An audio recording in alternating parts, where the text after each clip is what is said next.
బులెటిన్లో మరో break news చూస్తున్నాం. జనగామ ఎమ్మెల్యేపై పల్లా రాజేశ్వర్ రెడ్డిపై కేసు నమోదైంది. అసెంబ్లీ ఎన్నికల పోలింగ్ రోజు ఆయన ఈసీ నిబంధనలను ఉల్లంఘించారని కాంగ్రెస్ ఫిర్యాదు చేసింది.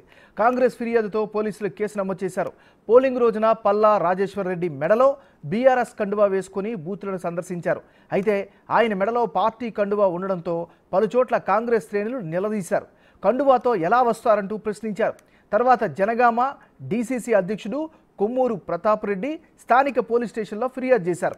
ఎస్ఐ సృజన్ కుమార్కు ఫిర్యాదు చేయగా ఎమ్మెల్యే పల్లా రాజేశ్వర్ రెడ్డిపై కేసు నమోదు చేశారు.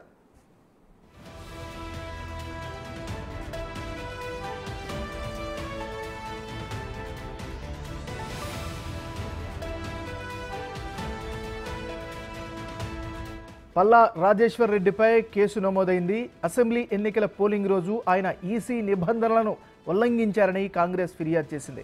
ఇక ఇదే అంశానికి సంబంధించిన తాజా సమాచారాన్ని మా రిపోర్టర్ వేణు వరంగల్ నుంచి అందిస్తారు. వేణు.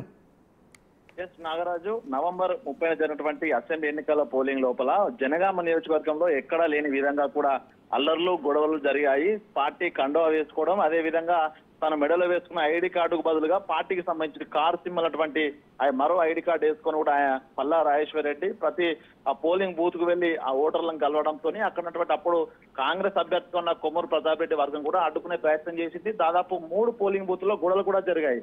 అయితే అప్పుడు పోలీసులకు ఫిర్యాదు చేసినా కూడా పట్టించుకోలేదు. కానీ 2 రోజుల క్రితము పల్లా రాజేశ్వర్ రెడ్డి షామీర్పేటకు సంబంధించినటువంటి పోలింగ్ బూత్ లోకి వెళ్లి తాను అక్కడ ఓటర్లను కలుస్తున్న విషయంపై కొన్ని ఫోటోలు రిలీజ్ కావడంతో వాటిని చూపిస్తూ వాటిని సాక్ష్యాలుగా చూపిస్తూ నిన్న జనగామ పిఎస్ లోపల కొమ్మూరి ప్రతాప్ రెడ్డి కుమారుడు ప్రశాంత్ రెడ్డి పోలీసులకు ఫిర్యాదు చేశాడు. దీంతో ఐపీసీ సెక్షన్ 188 అంటే అధికారులు ఇచ్చినటువంటి రూల్ కు విరుద్ధంగా వెళ్లడం, అదే విధంగా representative of people's act 130 section కింద కేసు నమోదు చేస్తారు. అంటే అక్కడ ఉన్నటువంటి ఓటర్లను ప్రభావితం చేసిన విధంగా ప్రవర్తించారు. 2 సెక్షన్ల కింద కూడా కేసులు నమోదు చేశారు. ఎందుకంటే ఇంతవరకు కూడా ఇన్ని రోజుల పాటు తనకు సంబంధించి సాక్ష్యాలు దొరకపోవడంతో కూడా ఇటు కాంగ్రెస్ సైలెంట్ అయ్యాయి. కానీ నిన్న కొన్ని ఫోటోస్ బీఆర్ఎస్ సంబంధించిన వర్గీల నుంచి ఫోటోలు రిలీజ్ కావడంతో దాన్ని విట్నెస్ గా చూపిస్తూ అయితే కేసు నమోదు చేస్తారు. దీనిపై పోలీసులు కూడా విచారణ అయితే చేస్తున్నారు. ఏమన్నారు?